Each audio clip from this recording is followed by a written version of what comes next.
इस कहानी की शुरुआत में हमें ब्लू बुक नाम की कंपनी को दिखाया जाता है, जो कि गूगल की तरह सर्च इंजन कंपनी है और इसमें कैलेब नाम का एक प्रोग्रामर काम करता है। कैलेब को बताया जाता है कि कंपनी का जो ऑफिस का कॉन्टैक्ट था उसने उसे जीत लिया है, जिस वजह से उसे एक हफ्ते के लिए कंपनी के सीईओ नेथन के घर पर, जो कि पूरी तरह से आइसोलेटेड है और बहुत लग्जरियस है, वहां बिताने का मौका दिया जाता है। अब कैलेब को कंपनी का एक हेलीकॉप्टर उस आइसोलेटेड जगह पर ले जाता है। वहां पर पायलट उसे उतारने के बाद बताता है कि एक हफ्ते के बाद वो उसे लेने वापस इसी जगह आएगा और यहाँ से उसे आगे का रास्ता बताकर वो इस जगह से निकल जाता है।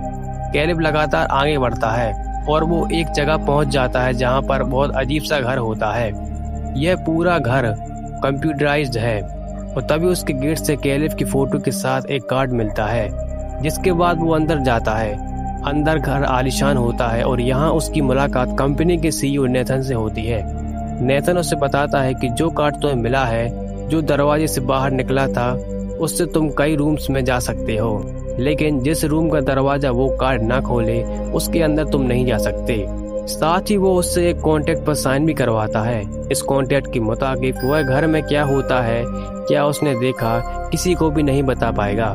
साथ ही उसे नेथन यही बताता है कि यहाँ पर तुम एक बहुत बड़ी रिसर्च करने वाले हो, जिसमें तुम्हें भी क्रेडिट दिया जाएगा। दरअसल कैलेब अभी कंफ्यूज होता है, जिसके बाद नेथन उसे बताता है कि मैंने यहाँ पर एक फीमेल ह्यूमन रोबोट को बनाया है, जिसके अंदर हर एक इमोशन, हर एक सोच इंसानों की तरह है। तुम्हें उससे रोज बातें करनी है और कभी कभी तुम्हें ऐसा लगेगा कि तुम किसी इंसान से नहीं बल्कि रोबोट से बात कर रहे हो।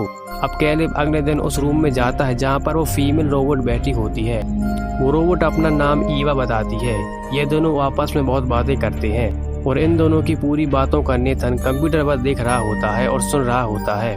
यहाँ पर कैलेब को बिल्कुल नहीं लगता कि वो कोई रोबोट है, क्योंकि उसके हाव भाव, उसकी बात करने का तरीका और सोचने का तरीका सब इंसानों की तरह था। इसके बाद कैलेब नेथन के पास आता है और उससे बताता है कि मुझे ईवा से बात करते हुए बिल्कुल भी नहीं लगा कि वो कोई मशीन है या कोई रोबोट। इस बात से नेथन भी खुश होता है कि उसका एक्सपेरिमेंट कामयाब हुआ। रात को कैलेब जब अपने रूम में सो रहा होता है तो उसे नींद नहीं आ रही होती, इसलिए वो टीवी का रिमोट चलाता है, लेकिन यह टीवी का रिमोट नहीं बल्कि सीसीटीवी कैमरे का फुटेज देखने का होता है। इसने उस ईवा के रूम को दिखाता है। वह वहाँ पर बैठी हुई होती है और तभी लाइट चली जाती है, जिससे कि कैलेब घबरा जाता है। वह दरवाजा खोलने की कोशिश करता है, लेकिन दरवाजा नहीं खुलता। कुछ देर बाद लाइट आ जाती है। लाइट आने के बाद दरवाजा खुलता है। अब कैलेब नेथन के पास जाता है, उससे लाइट जाने का कारण पूछता है। नेथन कहता है कि मैंने घर के दरवाजों को इसी तरह से डिजाइन किया है। लाइट जाने के बाद कोई भी दरवाजा नहीं खोल सकता, क्योंकि अगर लाइट जाने के बाद दरवाजे खुले तो कोई भी बाहर से अंदर आ सकता है। साथ ही नेथन यह भी बताता है कि कभी लाइट नहीं जाती, लेकिन कुछ दिनों से लाइट बार बार जा रही है। कैलेब अपने कमरे में जाकर सो जाता है। जब वो सुबह उठता है तो रूम में उसकी एक लड़की आती है जिसका नाम क्योको है, जो उसके लिए यहाँ पर काम करेगी, उसकी हेल्प करेगी। लेकिन अजीब बात यह होती है कि जब वो उससे बात करने की कोशिश करता है तो वो कुछ जवाब नहीं देती। वो नेथन किसके बारे में पूछता है। नेथन बताता है कि वो इंग्लिश नहीं समझ सकती। अब एक बार फिर से कैलेब रोबोट के पास यानी ईवा के पास जाता है। ईवा उसे ड्राइंग दिखाती है जो उसने रात को बनाई थी। कैलेब उसे समझ नहीं पाता, कहता है तुम कुछ ऐसा बनाओ जिसे मैं समझ सकूं। वह कहती है कि मैं ऐसा कुछ जरूर बनाऊंगी। कैलेब उसे बताता है कि मैं 26 साल का हूँ, मेरी शादी नहीं हुई है, मेरा इस दुनिया में कोई भी नहीं है। एक बार एक्सीडेंट में मेरे पेरेंट्स मारे गए थे। इस बात पर ईवा दुख जताती है और अब ये दोनों बात करना शुरू कर देते हैं। तभी एक बार फिर से लाइट चली जाती है। लाइट जाते ही ईवा एक्सप्रेशन बदल जाते हैं और वो कैलेब से कहती है कि तुम्हें नेथन पर भरोसा नहीं करना चाहिए, वो एक अच्छा इंसान नहीं है। और घर की जब लाइट आती है और घर की जो लाइट जाती है वो मैं ही बार बार करती हूँ। अगर मैं लाइट कट करके तुम्हें यह बता रही हूँ, इसका मतलब है कि नेथन ना तो हमें देख सकता है और ना ही सुन सकता है। अगले ही पल लाइट आ जाती है।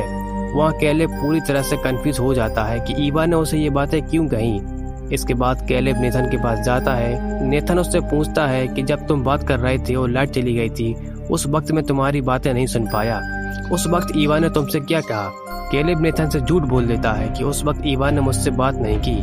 कैलेब कहीं ना कहीं अब ईवा की बातों को उसकी तरफ अट्रैक्ट होने लगता है। इसके बाद नेथन उसे उस जगह ले जाता है जहाँ ईवा को बनाया गया था। वहाँ पर वो उसे वैसा ही दिमाग दिखाता है जैसा दिमाग ईवा के अंदर है। और बताता है ऐसा दिमाग बनाने के लिए सबसे पहले मुझे पूरी दुनिया के फ़ोन्स को हैक करना पड़ा। मैंने पूरी दुनिया के फ़ोन्स को, लोगों की बातें सुनी, उन्हें ट्रैक किया, उनसे मुझे उनकी सोच का पता चला, जिसके बाद मैंने ये दिमाग बनाया। दरअसल नेथन ने ईवा का दिमाग इतना परफेक्ट बनाया था कि कोई भी नहीं बता सकता कि वो इंसान नहीं बल्कि रोबोट है। अगले दिन एक बार फिर से कैलेब उससे मिलने के लिए जाता है, जहाँ पर सबसे पहले वो उसे ड्राइंग दिखाती है जो उसने आज उसके लिए बनाई थी। इसके बाद ईवा कैलेब से कहती है कि अपनी आंखें बंद करो, और जब वो अपनी आंखें बंद करता है तो अंदर से वो ठीक उसी तरह कपड़े पहन कर आती है जिससे वो पूरी तरह इंसान लगने लगती है। अब वो कैलेब से पूछती है, क्या तुम मुझे पसंद करते हो? कैलेब कहता है कि नहीं। ईवा कहती है कि तुम झूठ बोल रहे हो, मैंने तुम्हारे फेस के एक्सप्रेशन को पढ़ा है, तुम्हारे फेस एक्सप्रेशन में साफ साफ पता चलता है कि तुम मुझे पसंद करते हो, मैं तुम्हारे साथ डेट पर जाना चाहती हूँ। कैलेब वहाँ से चला जाता है और नेथन के पास जाता है, उसे बताता है कि ईवा बहुत ही शार्प है, वो किसी के भी एक्सप्रेशन को पढ़ सकती है, वो इमोशंस को समझती, साथ ही वो सच और झूठ भी पकड़ लेती है। नेथन कहता है कि मैंने सिर्फ उसके दिमाग पे इंसानों वाली चीजें नहीं डाली थी, बाकी चीजें वो खुद ही सीख रही है। कैलेब पूछता है, तुमने उसे लड़कियां क्यों बनाया? नेथन बताता है कि वो लड़कियों की इंटेंशन भी हो सकती है, उसके अंदर लड़कियों वाली फीलिंग्स है और मैं चाहता हूँ कि उसके साथ इंटेंट हो जाऊँ। अब कैलेब एक बार फिर से ईवा से मिलने के लिए जाता है और उसे बताता है कि इंसान और रोबोटों में एक बहुत बड़ा फर्क है।